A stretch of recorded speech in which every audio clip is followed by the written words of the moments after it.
lepaskan harta milikmu dan ikutlah Tuhan. Bapak Ibu Saudara-saudari, sudah 2 minggu lalu dan minggu ini kita boleh mengikuti perayaan Ekaristi secara langsung, offline. Kita bersyukur karena kita sehat, kita diberi karunia dan berkat. Dan juga kita mau mengikuti Ekaristi ini secara langsung, dan kita berdoa bagi saudara-saudari kita yang masih belum diizinkan untuk mengikuti perayaan Ekaristi secara offline. Mengapa? Karena saya kira kita semua memang memiliki satu kerinduan khusus untuk berjumpa dengan Tuhan Yesus di masa pandemi seperti ini. Dan sebagai orang Katolik, berjumpa dengan Tuhan Yesus memang melalui doa, memang melalui bacaan kitab suci, memang melalui juga live streaming. Tetapi ada satu yang membuat kita merasa ada yang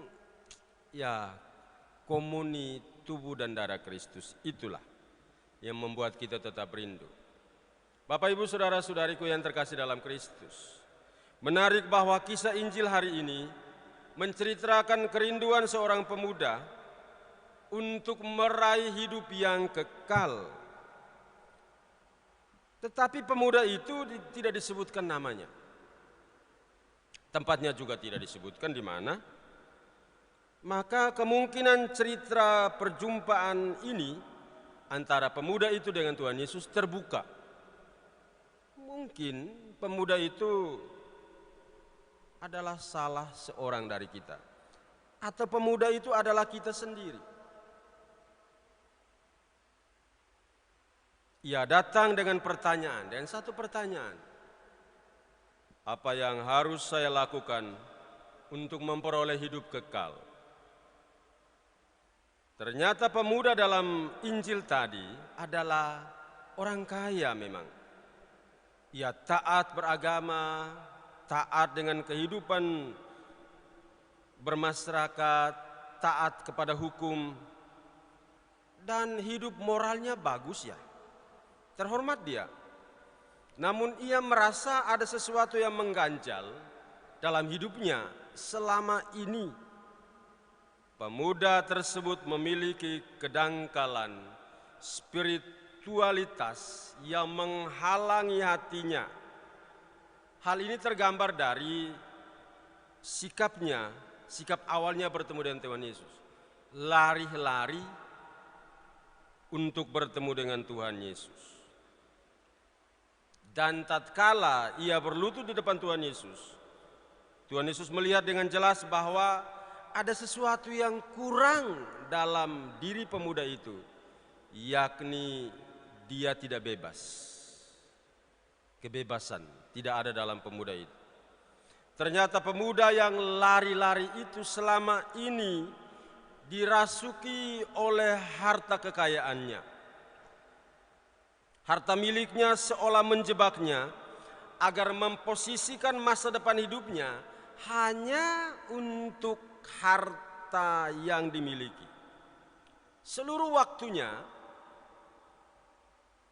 dicurahkan untuk bekerja mencari harta kekayaan.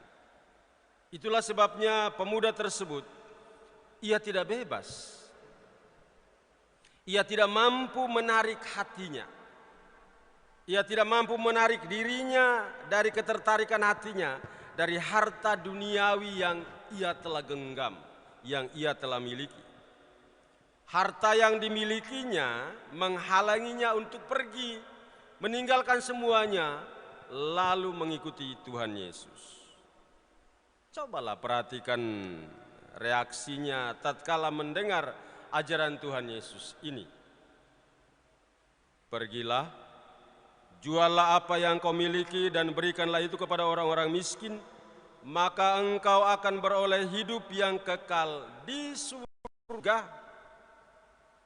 Dan ternyata begitu mendengar ajaran Tuhan Yesus ini, reaksi pemuda tadi adalah kecewa luar biasa ya. Lalu pergi dengan sedih, sebab pemuda itu tidak mampu membebaskan dirinya dari hartanya. Ada penghalang untuk mengikuti Tuhan Yesus. Ibu bapak saudara-saudariku yang terkasih dalam Kristus, setiap kita memiliki penghalang jalan hidup rohani yang mendalam untuk dekat dengan Tuhan Yesus. Mungkin bukan harta ya, tapi ada sesuatu penghalang lain untuk kita memberikan diri sepenuhnya kepada panggilan Tuhan Yesus. Dan masing-masing kita, Anda dan saya, tahu penghalang macam apa. Mungkin kesombongan, mungkin masalah waktu ya, mungkin masalah hati, ada iri hati, mungkin berupa pengalaman yang terus mengganjal sebagai penghalang agar dekat dengan Tuhan Yesus, khususnya di masa pandemi seperti sekarang ini.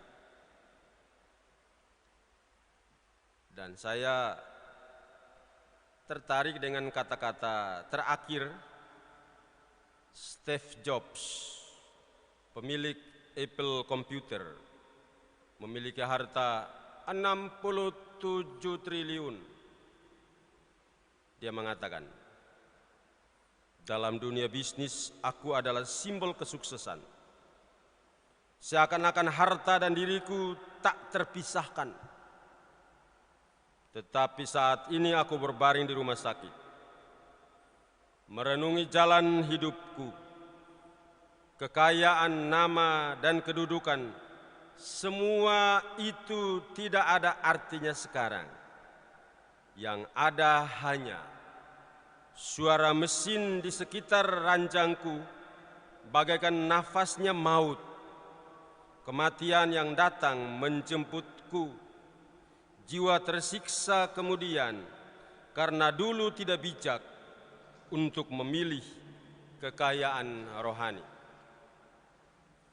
Ternyata kesuksesan dalam bisnis telah menjadi penghalang untuk mengarahkan hidupnya, walau sedikit saja buat Tuhan. Walau itu sisa perhatian buat jiwanya, namun not on your life. Not on your life. Jangan harap itu terjadi. Maka spiritualitas dari bacaan pertama hari ini, yakni bahwa orang yang memilih kebijaksanaan yang turun dari surga boleh dapat berkata, besertanya datang kepadaku segala harta milik dan kekayaan yang tak terukur nilainya, maka ia tidak kecewa untuk mendapatkannya. Karena punya daya yang menyelamatkan hidupnya, maka ia dikasihi lebih dari kesehatan. Demikian tawaran kebijaksanaan dari bacaan pertama hari ini. Sebaliknya, pemuda kaya justru menolak tawaran Tuhan Yesus karena banyak harta miliknya, takut kehilangan segalanya. Walau demikian Tuhan Yesus tetap menaruh kasih kepadanya, tetapi memberi kebebasan kepadanya untuk memilih, menentukan sendiri jalan hidupnya. Pemuda tersebut tidak bijaksana di dalam mengelola harta kekayaannya, maka ia memilih yang salah dan pergi dengan kecewa.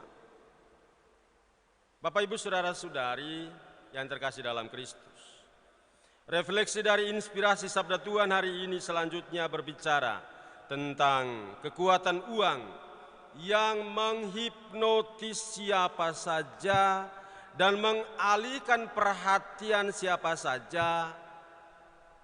Entah itu hati kita, entah itu pilihan kita, entah itu waktu kita, dialihkan dari pemeliharaan jiwa kita.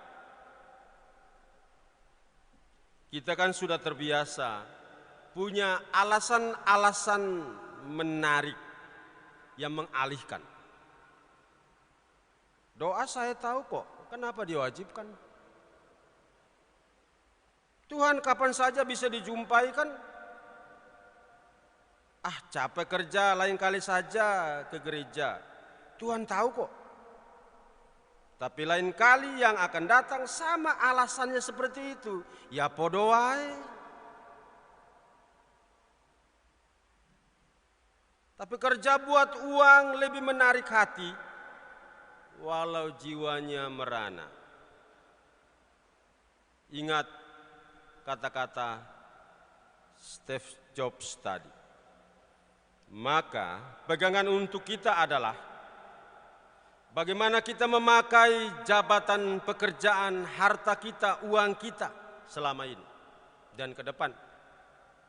Apakah pemakaiannya membangun aset spiritualitas bagi jiwa kita?